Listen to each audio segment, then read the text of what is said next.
comic book haul for April 2021.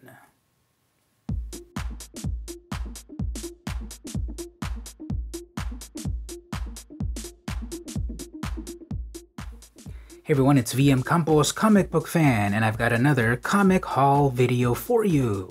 This is my monthly haul where I show you all of the comic books that I picked up this month, and there's a giveaway, no purchase necessary. Just watch the video for the right time to reveal how you can enter. In the meantime, let's get on with the comics. Starting at Marvel, I picked up the latest issues of Spider-Man, numbers 63 and 64. There's a new costume going on, there's a return of Tombstone, there's a character that was introduced when I was first reading comics, way back in the late 80s, 87, 88 or so. Tombstone is back, lots of plots going on, new outfit, which I don't really love. I wish it had more of the red color of the original suit, but you know, the more things change, the more they stay the same. So, picked up the latest Spider-Man books. I have the latest issue of Star Wars High Republic. This is a multimedia initiative of a variety of Star Wars things with the new timeline of Star Wars. And there's some dark stuff going on in this latest issue, this latest series of the Star Wars stories happening before the Skywalker saga. I picked up the first issue, the first 4 printings of the first issue, and I'm reading the series on the reg because I want to see where it's going. Kind of, like I said, kind of a lot of dark stuff happening. So, checking that out. I was very excited to get Spider-Man, Spider Shadow. This is a what-if story. Basically, what if Peter Parker became Venom? What if Peter Parker never got the alien symbiote off of him on Web of Spider-Man #1 back in 1984, and he became Venom? So, I'm liking the art, I'm liking the what-if aspect of it all. I got one of the variant covers here. I like this cover a little bit better than the Phil Noto cover. And it's, yeah, Peter Parker becomes Venom. 4-issue miniseries. Let's see where it goes. And lastly, at Marvel, I picked up Silk #1, the variant cover, the Women's History Month variant cover. And I like how they did this corner box where it has the character when they were established and these very cool, like, 80s style fashions. And here is Silk #1 with the spider accents all over her outfit. Looks very good. This is what, volume 2 or 3 of the Silk series. She's had a few series throughout the years, and here's her latest one. So many ads. So issue #1 of the new Silk series, but the Women's History Month variant. Over at the Distinguished Competition, I've got the latest issue of the new Harley Quinn series. I also like volume 4 or 5 or something. This is the Derek Chu cardstock variant cover. I love the Derek Chu style of art, and you can see a cool reflection of Harley Quinn down there. There's a new outfit.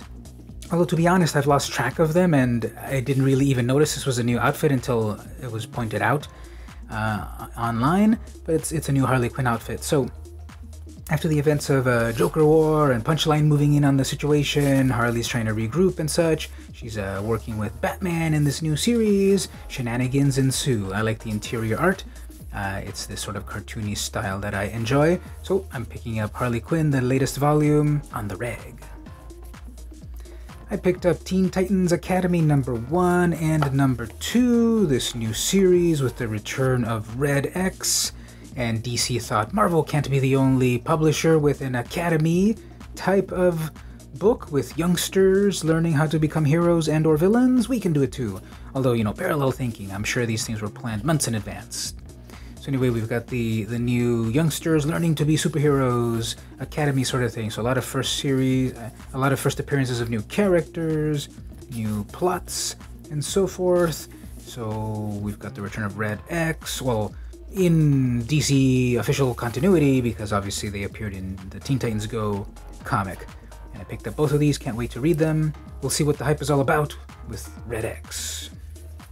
Moving over to Image, I'm reading The Walking Dead Deluxe, and you should be too, because if you're a fan of The Walking Dead, these are all in color, and they're reprinting the original stories that were published years ago, but they're in color, and as they have claimed several times, these color versions will never be reprinted in compendiums and such.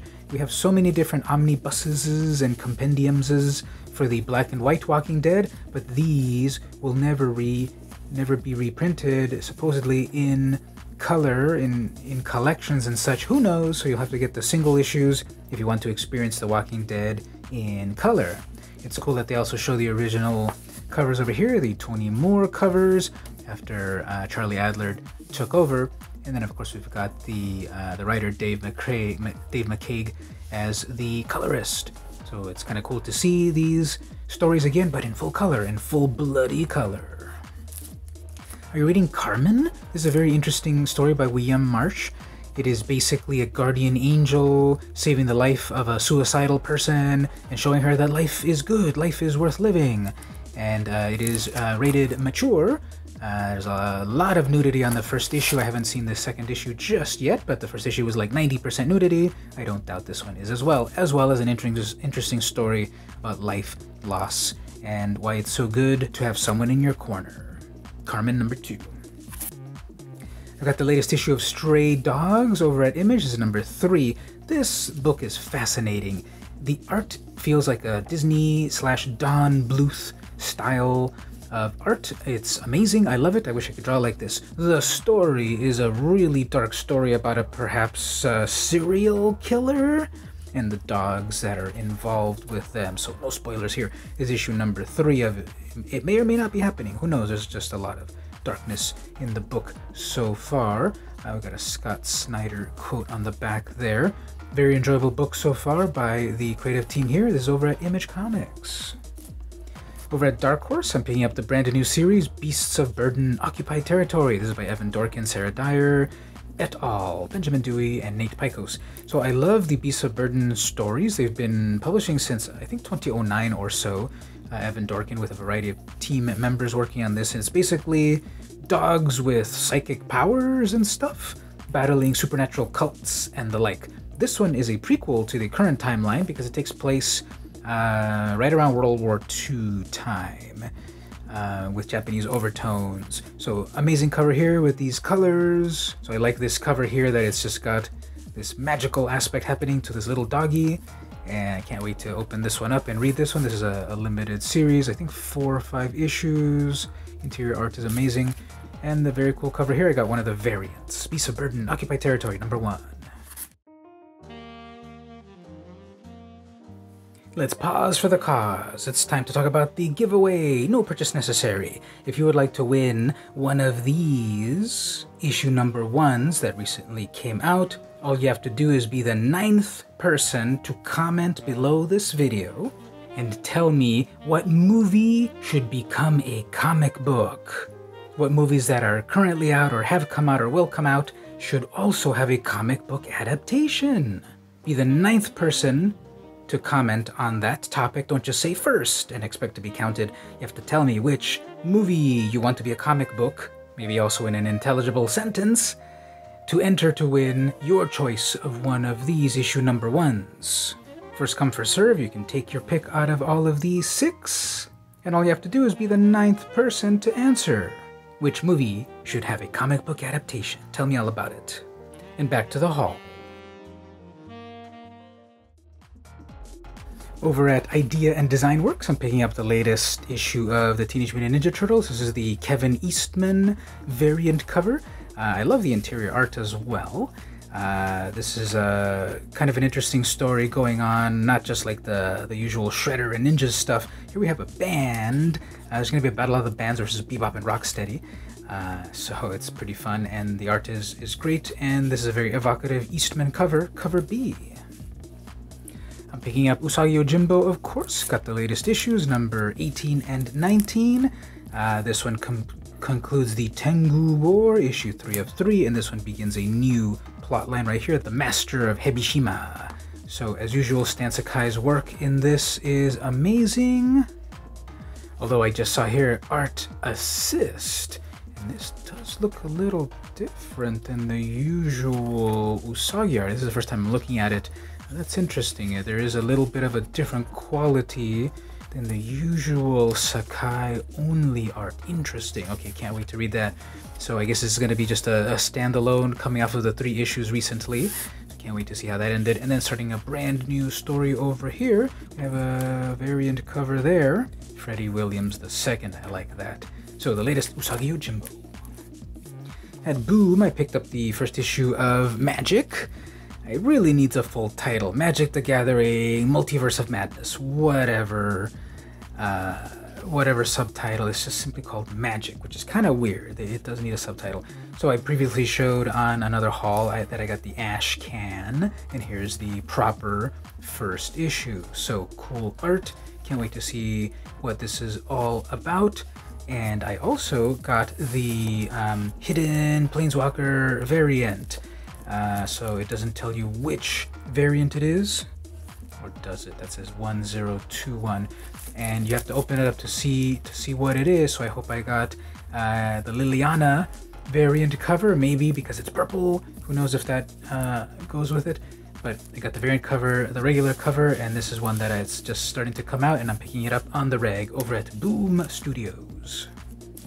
I caught up on the latest issues of King Tank Girl. I had number 3, but I didn't get issue 1, so I got issue 1. Got issue number 2. I love that black and white cover. I have number 3 already, and the latest one that just came out is number 4. So these are all of the slightly more expensive variants, but I love these. I love Martin and Parson doing Tank Girl nowadays. I love this art and the surreal stories and everything. The only problem, or not problem, but the only thing that I realized is that they moved over to Albatross. They were at Titan for years, and now they moved over to Albatross Funny Books, which is over where the Goon is at, I believe. So I'm not sure why they moved over. Hopefully nothing too acrimonious happened, but as long as we keep getting more FN Tank Girl comic books, I will be happy. Yes, the latest issue of Space Riders Vortex of Madness. This is a hyper-violent, amazing comic book by Alexis Zirit. And this art is not for everyone, but it is for me. I love this art. It has this great Latinx style to it all. Just these colors are amazing, and this hyper-violence. And when I first read issue number 1, I had to just stop and reread it right away because I just enjoyed it so much. Publishing issue 2 took a while, and then finally issue number 3 is here, although there's also a prequel to this that came out before that I'm also reading, and I'm glad to see the adventures of Capitan Peligro and the rest as they battle the most powerful witch in the universe by having to go into her brain. And adventure and violence ensues, plus profanity, usually in Spanish. So yeah, órale cabrones. So Space Riders number 3 from Black Mask. Next up at Behemoth, I picked up the variant cover for You Promised Me Darkness. This is a fascinating, stark black and white comic book about Halley's Comet and powers and a thing that's eating and killing people with powers. Hey, that's Reagan. And so, yeah, amazing, stark black and white color compared to the covers here. This is one of the variants. So as you can see here, the variant, and it's 7th variant. Interesting contrast with, of course, what the inside. We got a lot of pinks on this cover. So all hail Behemoth. Got this latest issue from them. And we'll finish the haul with some pleasant music and cosplay covers.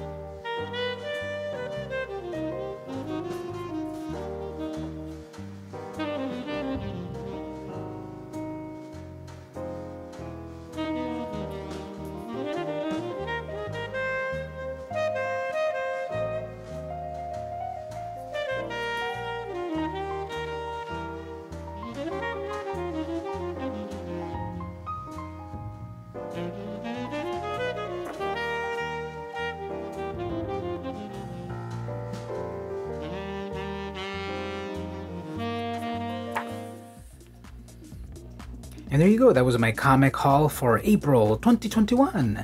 What did you think?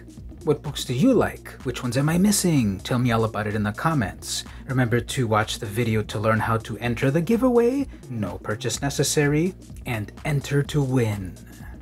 If you enjoyed this video and all the other videos that I do, consider clicking the join button right here in YouTube to become part of the VMC crew. The 99-cent tier unlocks the Mars Rover tier, where you'll be able to get access to all of the exclusive videos, longer videos, videos that no one else gets to see. The $2.99 tier, the Jupiter Cruiser tier, will unlock a shout out in future videos. Get your name, your website, your company, whatever, on my video. And the $4.99 Neptune Colony tier will get you swag, real-life comic books that I'll send you for being part of the VMC crew. It really helps us creators out when all of you take the time to pledge at our various tiers to keep us funded, to keep us going. You can also head over to the Patreon, patreon.com/vmcampos. If you're already pledging to people on Patreon, why not do the same for old vmcampos? I'm there with a variety of tiers as well. If you can't pledge at the moment, no worries. Make sure to like, comment, share, follow, ring the bell, battle the Minotaur, all that good stuff. And keep coming back every single week where I talk about comic books, Magic the Gathering, snack chat, technology videos, history of comics, live gameplay, fun, and shenanigans. This has been VM Campos, and I will see you on Draculon.